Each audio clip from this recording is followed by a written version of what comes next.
nanohub.org. Online simulation and more for nanotechnology. All right, so let's begin on today's discussion. You'll see that today's discussion really is I broadly classify this 1 credit hour course into 3 big chunks. The first chunk is about how to take data, how to clean it, how to take the discrete data, plot the various histograms and cumulative distribution function, hazard rate, and all those things.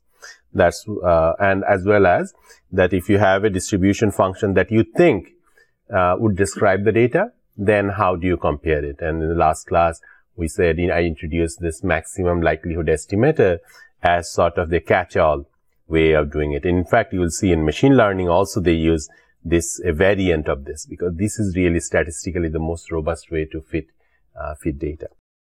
I'm moving into the second phase. And the second phase is that if you don't design your experiment properly, then there's no hope that your data that comes out will be useful, because you can do random experiments and then at the end of the day, so this is something again is attributed to Fisher. Before Fisher, the idea was that the experimentalist will generate the data and statisticians will simply analyze it.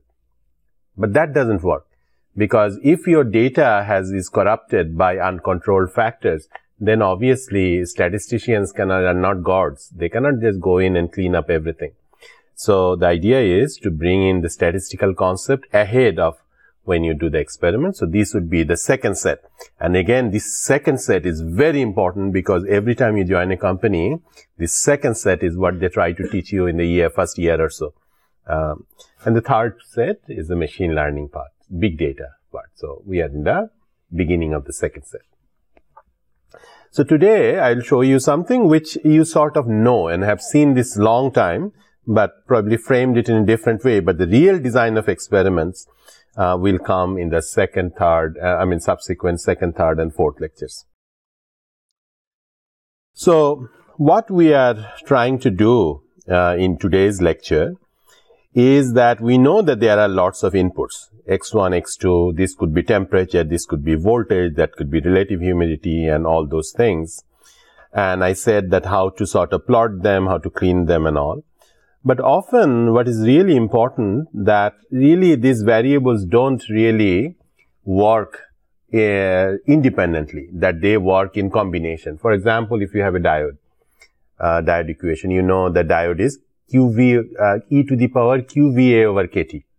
So VA is not an independent variable. What matters is VA over KT or VA over T. That combination is what matters, is not that individually V or individually T matters. Of course it matters. But you want to sort of, often what you can do is to convert the variables in a dimensionless form. And that's how actually the mechanical engineers, long before they could solve this fluid dynamic problem, they could design the aeroplanes, only because they could design these dimensionless forms. So that's something with what I'd like to. A combination of parameters is often will dramatically reduce the number of experiments that you want to do. That will be my topic of discussion today. So let's start with a very simple problem that you have seen many, many times. Let us say that it's an example problem, and this is where the differential equation comes from. For example, let's say you have a bunch of bacteria, and we know that the bacteria is, when you raise the temperature of the bacterial population, generally on the order of around 50, 51, 52 degrees, then the protein that protects the outer coating, that begins to break apart, right? Proteins generally are weakly bonded molecules. So by the time you 50, 60 degrees, the protein begins to denature and the bacteria begins to die. That's why you do heat treatment, right? We heat a milk up or other things because we want to kill bacteria. So let's say you want to, your advisor is asking that what is the rate as a function of temperature that the bacteria died. Then you will write a simple differential equation, let's say. Yes, as a model, you will say dn dt, dn is the number of live bacteria, and this is proportional to the rate at which they are going down, the concentration is going down, depends on the rate at which the protein denatures, which can be a complicated function of B, and then it's always proportional to the number that has not, that is still alive. And so therefore, you can solve this problem. When we do that all the time, we know that in that case, it will die off exponentially. Now, if you look at this experiment, and then you say that, well, my advisor said that to look at this, I have to do, I'm in trouble because I'll have to start with many different bacterial population, maybe 1 million, 10 million, 95 million. That's your N naught. I have to do various temperature. So temperature determines B, the rate of, and then I have to sometimes wait for 1 hour, 5 hours, 7 days to see how they are dying. And if I have to do all these experiments, and if you have to repeat a few times, each experiment a few times, you can easily say that it will be 1,000 experiment very soon. At the minimum, I said 5, and 5 cube is 125. But you can easily see that if you have to do replicates and all, you are in for trouble because you have to do 1,000 experiments. At the end of the year, you may be able to say that how this thing dies, right? So that's the problem. So the issue is that this decay and other things, this is what you will get at the end of the 1 year of doing 1,000 experiment. But this is not how you should do it. Because this equation is already, the second you have written the equation, you don't have to solve it. By the way, the equation could be wrong. That indeed, 1 million bacteria and 5 million bacteria may be different because they have nonlinear interaction. When you are in a crowded place, the rate of death may be different. But that means that there has to be an n square term or n cube term in here. But the second I have dropped those terms, I have assumed a model. And this model, if I have assumed a model, I can dramatically reduce the number of experiments. How should I do that? Well, the way I should do it is that I know that what matters is not n naught or n. What matters in this solution is n divided by n naught. Fraction that dies. And so therefore, you don't have to do, given this model, you don't have to do 1 million, 5 million, and 25 million. You just have to do it one concentration. That's fine. Similarly, when you are looking for the temperature and time, this comes as a combination because it is e to the power minus bt. So therefore, when you are doing temperature at high temperature, you can take a few data points at short time. When you are doing at low temperature, you can take a few data points at a longer time. And in between, you can have a few points where the BT is the same. Both of them are the same. If you do that, then the curve you will be getting is called a non-dimensionalized curve. And why it's called non-dimensionalized? Because you see n divided by n naught doesn't have a dimension. And similarly, on the top of the exponent, you see this has to be dimensionless. E to the power something dimensionless. So this is also a dimensionless quantity. So your variable now has to be y-axis is dimensionless, x-axis is dimensionless, and actually this particular curve has all the information that model can possibly give you. This experiment, maybe 25 experiments you have to have, or even with different temperatures, or even 10 experiments. And I'm going to show eventually that even a fraction of them, that's factorial design, I'll explain to you, 10 experiments is better than 1,000 experiments, because what you need is a full coverage in the whole curve. If you have all the points sitting in here, you actually haven't really, even if you have 1,000, if you have not chosen from the scaling idea. But this is more powerful than that. You see, if in your paper, if you plot your result this way, then let's say some person from MIT or somewhere else, he is doing an experiment, or she is doing an experiment with 3 million bacteria. Then, instead of reading from here where you had 1 million and 5 million and trying to interpolate, now that person will take your data and simply multiply with whatever number they have. So therefore, this is a much better way of transferring your results than the original information. And that's why this curve is actually much more powerful. If you look at the older papers in, let's say, Nature or in PRL or in others in 1940s, 50s and all, they always used to do this. And I'll explain why. without computers, this will turn out to be also an easier problem to solve. So therefore, and also more useful. So non-dimensional variable is a very useful thing that reduces the number of experiments. That's my first point. So the goal is, of course, to simplify differential equations. We'll try to rescale all the variables in the unitless form, non-dimensionless form. We'll get rid of unnecessary parameters. You'll see in a minute that all sorts of parameters are going to go away and reduce the number of experiments. This is the number of experiments, and making the data useful to other people is why this is very, very, very powerful. So we'll be talking about that. So there are some rules, and these 6 rules are best explained by an example. And so what I'm going to do, instead of really going through the list, I'm going to show you 1 or 2 examples step by step, and you will see how this thing goes on. The first thing is to identify independent and dependent variable. How many, whatever you have. And that's very important because that will be the number of scale variables that you will have. And let me go through this. But before I go any further, let me explain one thing. That today I will be talking about that where you have a differential equation or where you can write a differential equation. Next class will not assume that at all. So today is a more specialized case because it's easier to explain. But not having, you can often, like in a big data, there are people and people biases and all, you're doing this. You don't have a differential equation to describe them. Even then, you can do this non-dimensionalization that will dramatically reduce the number of experiments that you have to do from the big data in order to make meaningful predictions. So therefore, this is not about differential equation. If you have it, then the physics becomes transparent. So we'll see. So let's say I take a slightly more complicated equation than the bacteria death problem that I had, because I want to illustrate the steps you have to follow, and it's almost like a robotic thing that if you follow the steps, you'll never be wrong and you can always do it correctly. So it's a constant coefficient first order differential equation, and you can see A, the reason it's called constant coefficient is because A and B, let's say they are constant. Constant meaning independent of time t. So let's say they are, and then on the right hand side, you have a function f of t, right?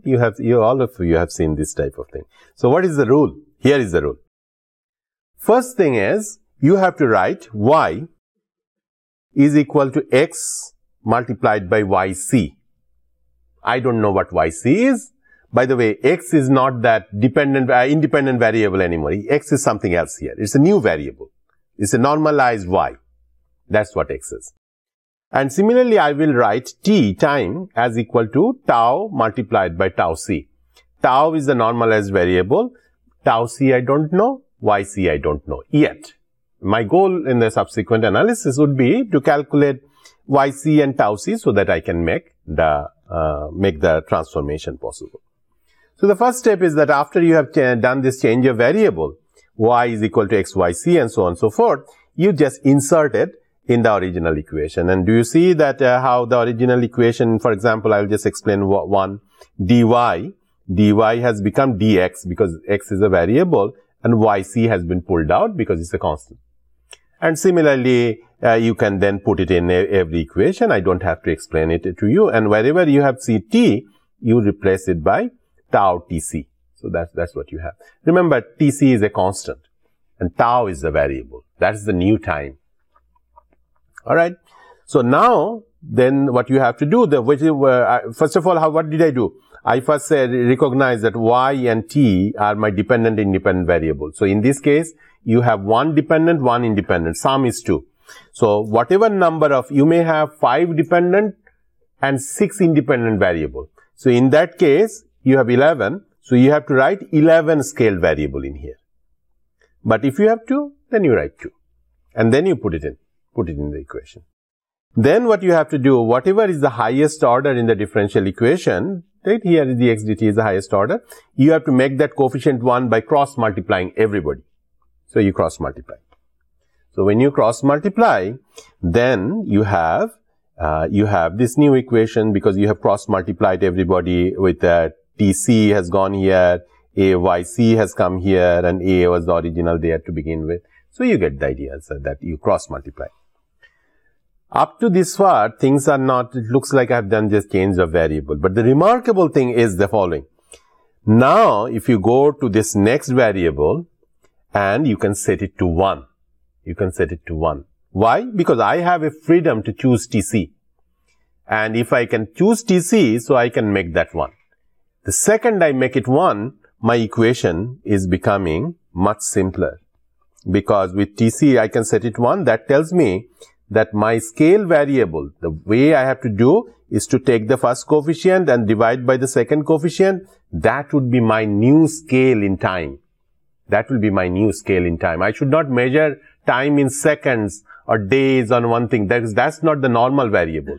The normal variable may be nanosecond. It may be microsecond. How do I know? I don't know. Because as soon as you do differential equation, the coefficients will tell you that what is the characteristic time feature of this is, and this will tell you what should be your resolution. When you go to the lab and do an experiment, this is the scale with which you should be taking data. If you are doing a transient simulation, this is the scale at which you should be doing the transient simulation. Because if you have not done that, you really probably not solve the original problem. Alright.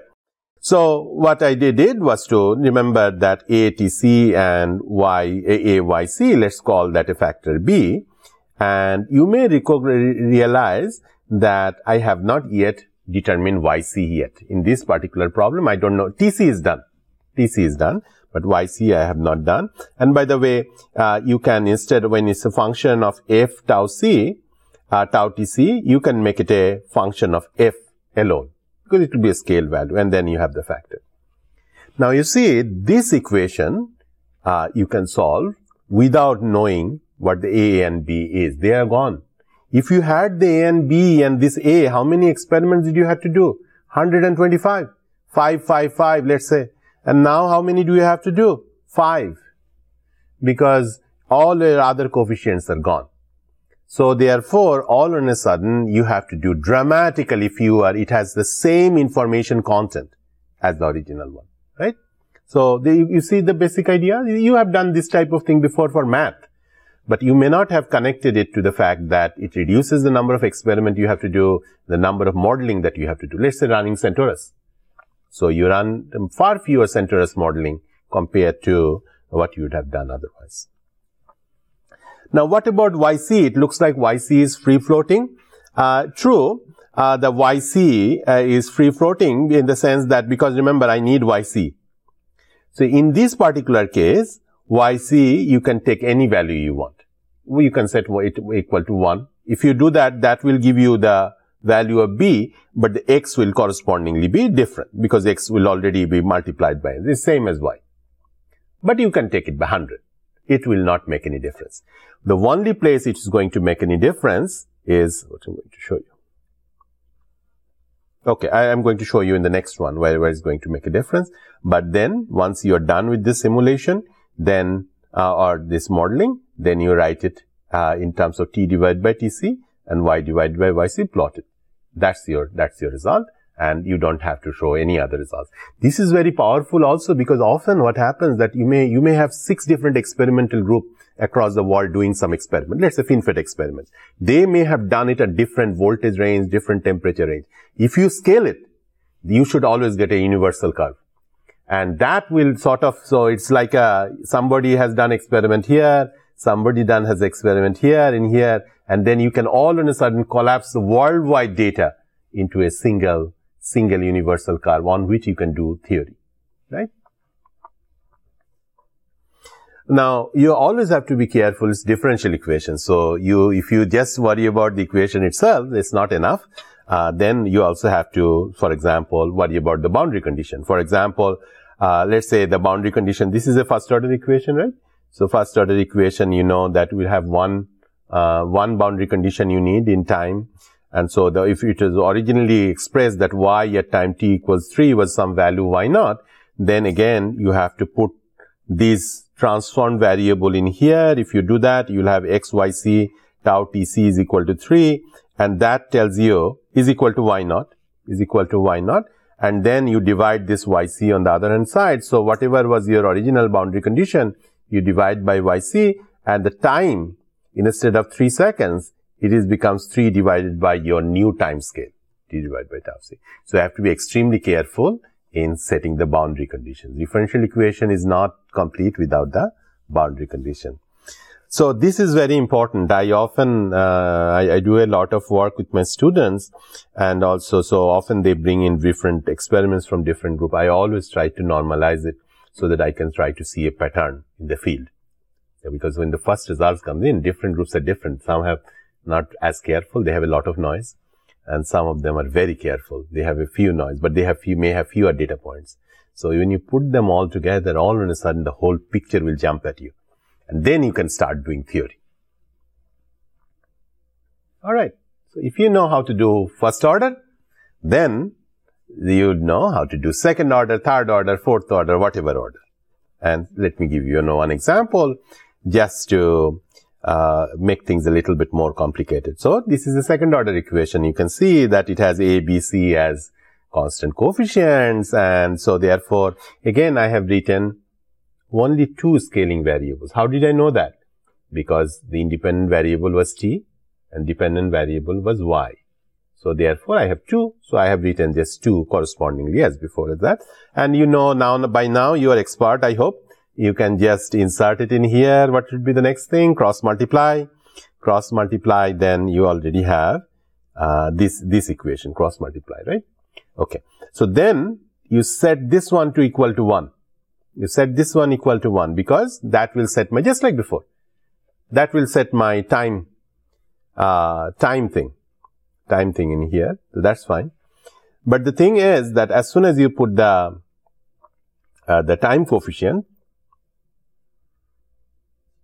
you can do that. So you have 2 options now. You can set this one equal to 1, but you could also set this one equal to 1. Because both of them will set up a scale. You can do any one of them. But it turns out that if you set like this, the first one equal to 1, then this will not be equal to 1 anymore. Or you set this one equal to 1, then this will not be equal to 1 anymore, right? It turns out that in the literature, this is the pendulum literature. You know, pendulum swinging, friction, and this is the force at which you are giving the swing to the child or pushing the ball. And so therefore in that literature, generally what they do, they take the second one and set it to 1. It is just a choice of a given field. It doesn't harm anybody. And if you do that, you will have, do you see that? If you do that, you will have A over C square root, because this is the second one. And then you put that value of TC in here, it will not be 1 anymore. And that one, but it will be a value. It's a constant value. Once you put TC in this one, it will be a value because B, A, C are given parameters. And so now this becomes a parametric equation, meaning that this one will have a 2 xi. Where did the 2 came from? Well, again, convention. Convention, people do that. And the right hand side, you can set the right hand side just like B as we have done before, right? The whole thing is B, and you will do the second order equation also. And then you can set the right hand side to 1 also. You can set the right hand side to 1, B equal to 1 also, because you have another variable to play with, YC to play with. You cannot play with TC anymore because TC you have already fixed. So you can set the YC, and if you set the YC, that tells you how to make the B equal to 1. So you see what you can do, just to summarize, that anytime you have 2 scaling variables, you can take 2 coefficients of the final differential equation and make them 1. And the first one is 1 anyway because of the cross normalization. And if you have more terms in there, then the other one will become parameters. Therefore, now your solution will be, this one will be xi1. You set one value for xi1, this will be your solution. This one will be for xi2. This will be another one because the second coefficient is slightly different. But otherwise, the curves are universal. This is not universal with respect to xi1 and xi2. But other than that, it is universal. Now, One very important point I want to make, that when I was a student, there was this computer software program called Maxima. It came out from Maxima, and Maple came out a little later. And in the beginning, I realized that if sometimes I have a differential equation I want to solve and I wanted to feed it because I don't want to go to the library and open up this big book, I realized that often it could not solve it. The reason is there are so many varieties of differential equation. The software program may not realize that this is spatial class. If you normalize it first and then put it in the software, then the software immediately recognizes that this is the simplest form of equation that you can have. And so therefore, when you are looking for a solution, if you throw the whole thing in and say that solve the problem, often the computer softwares will not be able to do it. But now, if you do it in this normalized form, then that gives you the solution. Okay? All right. Now, you may have seen so far that I have just one variable, but often it's not one variable that your equation. This procedure is so powerful that it applies to all those things. For example, predator-prey. You have a predator-prey type of thing, meaning that you have one type of fish eating the other fish. Or no. What is the predator-prey? That I don't know. So there'll be one thing that sort of attacks the other one. So if you have too many of the wolf eating sheep, so therefore if you have too many of the wolves, then the sheep all goes away, and so therefore wolf all dies because they have nothing to eat. On the other hand, if there are too many sheep, then there cannot be too many sheep, then there will be more wolf. So there is a balance between this. So there often you will have differential equation that can describe this. I hope I will not have to tell you now that there are three variables. One is that this t is what? Time, and this is a independent variable. Time is the independent variable. And how many dependent variables do I have? I have two. I have x is the population of the one species, and y is the population of other species. And you follow the same rules that I said, and at the end of the day, what is remarkable that you will have a very, very simple equation. The one equation will be dx d tau, these are normalized x, is equal to minus y. All this complication gone. You have one. And what is the other one? dy d tau will be kappa. Kappa is like that xi, the parameter, minus 1 y minus x. So you see, you have just these two little equations, and if you put it in fact, if you sum them for k equals 1, one line, you can solve it. It's like a matrix equation solution. We can solve it in 1 minute. So therefore, this will dramatically reduce the number of simulations that you have to do, number of experiments have to do. Otherwise, this predator-prey, lot of sheep will be dying for your experiments. So this sort of is a good way to be kind to the sheep. And you will have the corresponding variables that you can plot, and right? Okay. All right. So you are getting the basic idea, right? So once you know first order, once you know second, third order, once you know two equations, of course, the next thing is partial differential equations. Only thing you have to do is to practice a little, because the steps are exactly the same. So, for example, I hope you know this equation. This equation, if you have taken solid-state devices class, this is called a diffusion equation, right? And the diffusion, this is a transient diffusion equation, dn dt, second derivative n over tau is the recombination, this is the photogeneration. It doesn't matter where it came from. But we always used to write it this form. But actually, this is not the form that one should write it. Based on what I just told you, what are the independent and dependent variable? Again, I have two. I have n and I have t. So how many scaling parameters I will have? I have two also. I will have two. And I have three parameters, d, tau and gl, all these things floating around. If I had to do a simulation, I will be in trouble, normal simulation, because there will be many gls I have to simulate it, many tau I have to simulate it, many different diffusion coefficient I have to simulate it. My life would be really bad. But it turns out that actually, I'm sorry, there are two independent variables and one dependent variable. So therefore, how many coefficients I'll be able to set to 1? I'll be able to set to 1. Three of them. And then there's one already there. So life would be very simple, as you will see. So sometimes what people do, they take out a reference. You may really remember, if you have taken solid state, that often we write it everything in terms of minority carriers, delta n or delta x, but this xr, tr and nr could be 0.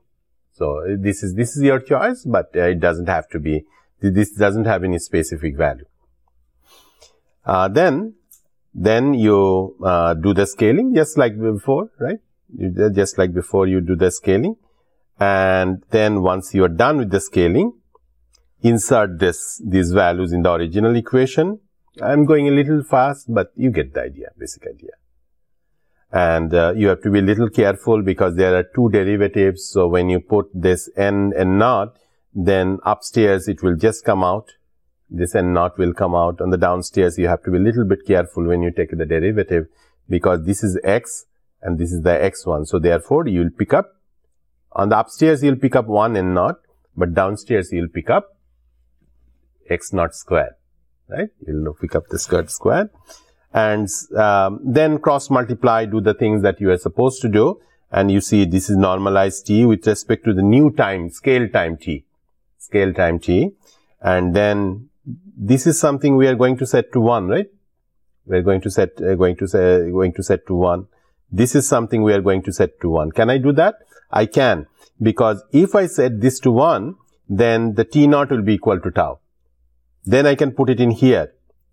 So what will be then the x naught? X naught will be square root of d tau. Have you seen that before? In the solid state devices, we always write the solution as e to the power x over ln, and the x over ln, the ln is square root of d tau. That's where that d tau came from. I'm sorry. And then, by the way, so I said 3 coefficients, you can make it 1, because there are 3 variables, dependent plus independent. So you can now set this one is equal to 1 also, because you have n naught, and so that will set up the variable, scaling variable for your concentration. This one sets up your scaling variable for time. This one sets a scaling variable for your position. And this one sets up scaling variable for your concentration. And once you have done that, look at this equation. This equation doesn't have any d in there. It really, there's no GL, there's no tau. And yet, if you solve this equation and plot it, everything that will be done by solving this equation, you can reproduce them all. No problem. What you may not realize that actually when you use a simulator, big simulator like Centaurus or COMSOL, internally as soon as you give them the variable, this is what they are doing. They are going in and scaling all the variables. Otherwise, the matrix that you have to invert in order to get all the unknown variable, the matrix in one n may have 10 to the power 17, another n may have 10 to the power 4. Very difficult to invert that type of matrix because of rounding errors. Yet, it doesn't make any mistake in the rounding errors because the equations have all been normalized so that everything is in the same scale. You see, everything is on the order of 1. Everything is on the order of 1. That makes this very powerful technique. And in fact, before these were done, most of the time computers could not solve equations. So this has a different name. Mathematicians have different name. The matrix people were balancing the matrix, scaling the matrix. They different communities have discovered it over time in different contexts. And so, but the idea is all the same, that you have to make everything on the comparable order in order to make the problem numerically stable. But this is not why I am showing you all this, because we are not going to do simulations per se or mathematical things. That's fine. I mean, PDE solutions is fine. My goal, on the other hand, is that when you make things dimensionless, then you can reduce the number of experiments that you have to do. So you always have to choose a combination of parameters that makes things different and only work with those experimental points, not try to vary x naught and t naught and all those things separately, but vary them as a combination. That will cover the range of space. Then once you have the data, use it with whatever 4 classes or 5 classes I've talked about already. You do that over there, clean it up, throw away the outliers and so on and so forth. Sure. So normally if I plot some data in versus time, right. So you can get an intuition of the time scale. Right. But now when I transform it to a different variable, say tower, something, yes. Though you can compress the data and get in one shot, right. You might lose the physical intuition of. So let me repeat your question because the students who are hearing it. So your question is, if I interpret it correctly, that if you could plot it in the real time, then that will give you an intuition that maybe something is happening, rising at a nanosecond range and then doing the oscillation in a microsecond range. So you get some idea about time. And if you scale it, then you don't know, everything is one. So therefore, you don't know that what the time is. My first response is that it assumes that you can solve the first problem with time. You may not be. Because if you have not scaled your variables properly, then you may really not even, let's say there is a transient in a nanosecond. But in the simulator, you just put millisecond time steps. So you may be missing the whole thing to begin with. Second is that the matrix itself, it has a differential equation. When you discretize it, you get a matrix. The matrix itself may be so ill conditioned that you cannot plot the answer. So therefore, actually, when you think you are plotting with respect to t, you are not really doing that. As soon as the computer sees it, they know that, oh, this guy really doesn't know physics. So internally, it immediately converts the variable to what it needs to, and then it does all the math, like Laplace transform or something, right? You do all the math, and then just before it prints it out, it multiplies with t and gives it to you. So therefore, first of all, and the second is that once you have the tau, you know t naught. So it just multiply with t naught. You will get the time, right? So therefore, you are not losing any information. Now, I know that this is often you will see in the physics department, sometimes they say natural units where they will see set velocity of light is equal to 1. Epsilon naught is equal to 1. H bar is equal to 1. And the electrical engineers hate it because they have some numbers and they have no idea what that number means. But after you get the hang of it, you can see that you don't have to write a whole set of variables. Your big algebra, electrical engineers algebra, will become this part in that language. And then you multiply, everything becomes good. But it's not so easy unless you get it. Here it's easier, right? Okay. Does it answer your question? All right. So let me summarize then. The first summary is that the scaling of equations is something we often do, but we often don't realize how powerful the concept is. But you have to follow rules about this, because otherwise it's easy to make a mistake if you don't follow the rules. And what are the rules? The number of dependent and independent variable plus 1, the first term, is how many terms you can set to 1. And then the rest of the terms becomes parameter of the equation. You should always plot it in that reduced variable, because it becomes much more useful. When you write a paper, it's not about you, that I am a big scientist, so look at me. It's not about you. It's about making other people not having to do what you went through, allowing other people to build on top of you. That's what makes somebody, all the big citations you see often is related to the fact that the other people have been able to use what this person has to offer, right? People often say Leibniz and Newton. These two people, both of them invented calculus.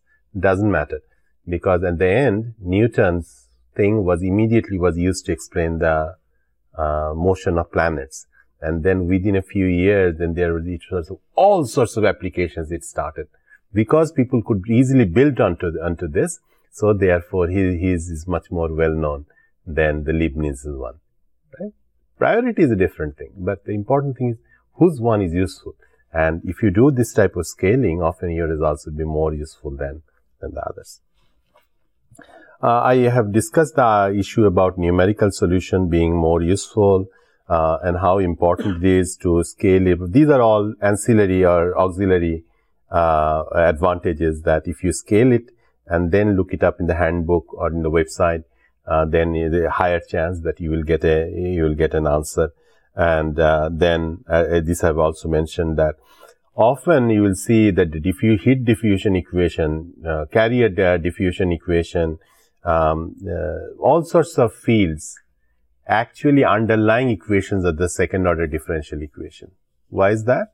Because most of the time you know what your neighbors are doing. And second order equation reflects that fact. You don't have to know what your fourth neighbor is doing. You just need local information. And that's why in the physics, many different systems have very similar solutions. So what I often do, once I can convert it into a variable like this, I can then pull up solutions from hydrodynamics to solve a problem of thermal transport. Because at the end, at that level, all the equations look the same. Right? So this is in that way very powerful. But for this statistics course, for this data analysis course, we are going to just use it to reduce the number of experiments that we have to do. Now, this is a very powerful concept. So I hope there are a few references. You can go and take a look. Especially in the mechanical engineering, they teach it a lot. And then also in the physics, dimensional analysis and other language of physics, very readable article. If you have a few minutes, sometimes, do take a look. This is a full-length book. And only by reading the book, you will see how powerful these things can be. Let's quickly go through the questions, and let me see. Maybe if you like, you can take a quick to see whether you can answer this question. Should we start with you? The first question is, the non-dimensionalization equation is also called the scaled equation. Why is that? We divided our constants by some scaling factor to get dimensionless, Yes. so we scaled it. So scaled will be a non-dimensionless is more restrictive. You can always divide any number with any other number. So that's scaled. But non-dimensionless is that when scaling in a way so that you get rid of the dimension. So that's what non-dimensionless means. So what do you think? The second question, that if there are two variables, one independent and the other dependent, how many scale coefficient can be set to 1? How many? 3. Two can be set to 1, and 1 is 1 already.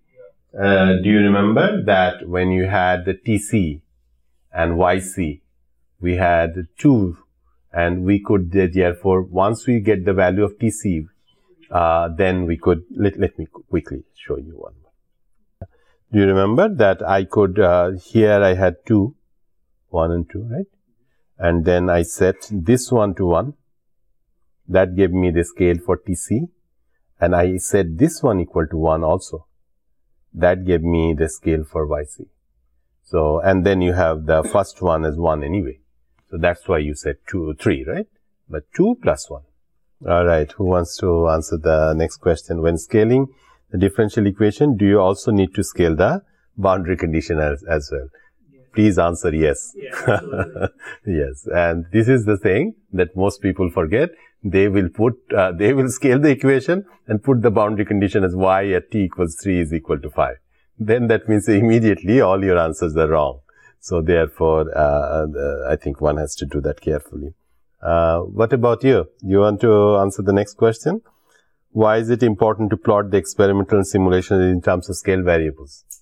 Yes. To get a universal idea of the whole experiment. And so that others can also use it easily for slightly different temperature. I think they can just use that information.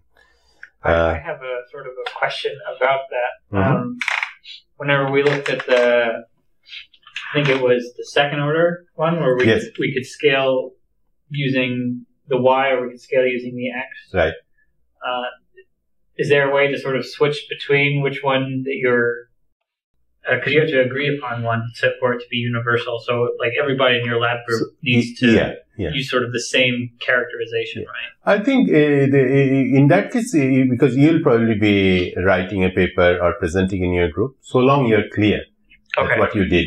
Okay. But the experimentalists will read your paper, and then they will plot it in the same way you did. You said that what it is to be. So, but there wouldn't be sort of a way to switch between the two. If you switch, then you will have a slightly different curve. I see. Because you are just like xi1 and xi2 are this curve. If you have eta 1 and eta 2, it will connect a different set of points, and so it will have another set of curves. And then non-dimensionalization, before looking up in the handbook, is because that is the simplest form and that you can have. In the next class, I will show you that you don't need a differential equation. You still can, and this is how Newton would anticipate Einstein results within a factor of 2, general theory of relativity. And this is in his principle. That's how powerful these things are.